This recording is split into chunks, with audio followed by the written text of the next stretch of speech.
나님 처음부터 리오라. 안녕하세요. 성지훈 원장입니다.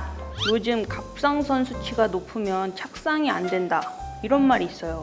TSH 때문에 시험관에 실패했다 이런 이야기가 많더라고요. 정말 갑상선 숫자가 착상을 막는 건가요? 그렇게 걱정하면서 오시는 분들이 꽤 많이 있습니다. 결론부터 말씀을 드리면 갑상선이 임신과 관련이 있는 건 맞지만 TSH 수치 하나만으로 착상 실패를 단정 짓는 것은 오해입니다. 오늘은 그 오해를 풀고 갑상선 수치를 어떻게 해석하고 언제 치료가 필요한지 차근차근 알아보겠습니다. 갑상선 호르몬은 우리 몸의 대사와 에너지 조절에 관여합니다. 임신 초기에는 태반이 자리 잡고 배아가 성장하기 위해 대사 환경이 안정적으로 유지되어야 하는데요. 갑상선 기능이 뚜렷하게 떨어져 있으면 배란이나 난자 성수, 그리고 임신 유지 과정에 영향을 줄 수 있어요. 그래서 난임 평가에서 갑상선 기능을 기본적이고 중요한 참고 항목으로 함께 확인을 하는 것입니다. 많은 분들이 TSH가 2.5를 넘으면 안 된다고 이렇게 많이들 알고 계시잖아요. 이 기준이 맞는 건가요? 이게 다들 이제 그렇게 알고 오세요. 근데 일반적인 건강검진에서는 TSH의 정상 범위는 대략 0.4에서 4.0 그 정도 사이입니다. 이게 과거에는 임신 준비 시에 TSH를 2.5 이하로 엄격하게 유지를 해야 된다 이런 기준이 널리 쓰이기도 했는데 최근에 가이드라인은 조금 다릅니다. 이 기준을 일괄적으로 적용을 하기보다는 개인의 검사 결과랑 병력을 종합적으로 보고 판단하는 방향으로 정리가 되었습니다. 즉 TSH가 2.5를 조금 넘는다고 해서 곧바로 난임의 원인이 되거나 반드시 약물 치료가 필요한 것은 아닙니다.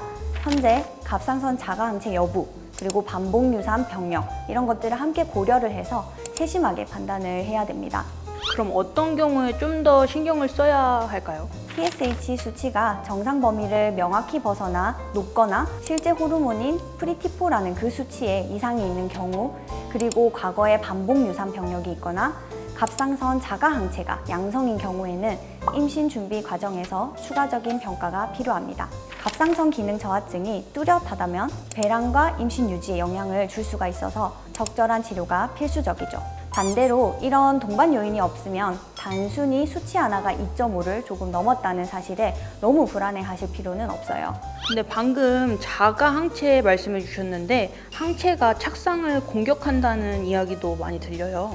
네, 그렇게 알고 있으신 분들이 꽤 많은데 이게 대표적인 갑상선 자가 항체인 갑상선 과산화 효소 항체라는 안티-TPO 안티바디라는 그런 검사가 있어요. 근데 이 항체는 갑상선에 대한 자가 면역 반응이 있는지를 보는 지표인데 일부 연구에서 이 항체와 유산 사이 연관성이 예전에 보고가 되기는 했지만 이게 오해가 있습니다. 이 항체는 자궁에 들어온 배아를 직접적으로 공격을 해서 착상을 방해하고 그런 게 아닙니다. 또한 최근 대규모 연구들에 따르면 갑상선 기능이 정상일 때 항체만 양성이라고 해서 갑상선 호르몬제를 복용한다고 유산 위험이 뚜렷하게 낮아지지 않는 것으로 확인이 되었습니다.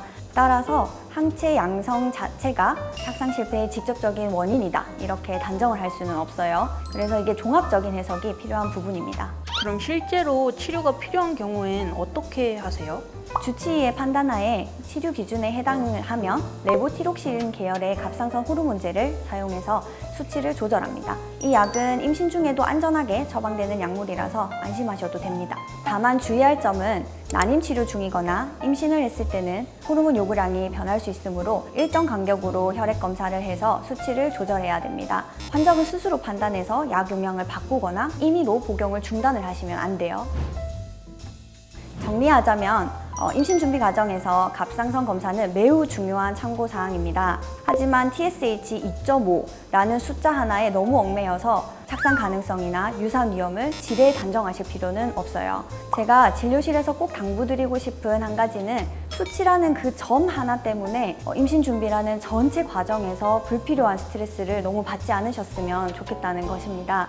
이게 내 몸 상태에 맞는 정확한 수치 해석이랑 그런 관리들은 담당 선생님, 담당 주치의와 상의를 하시고 본인은 편안한 마음으로 또 임신 준비에 임하시면 좋은 결과 있으리라 생각됩니다. 오늘 영상이 도움이 되셨다면 구독과 좋아요로 응원해주세요. 다음 영상에서 또 만나요.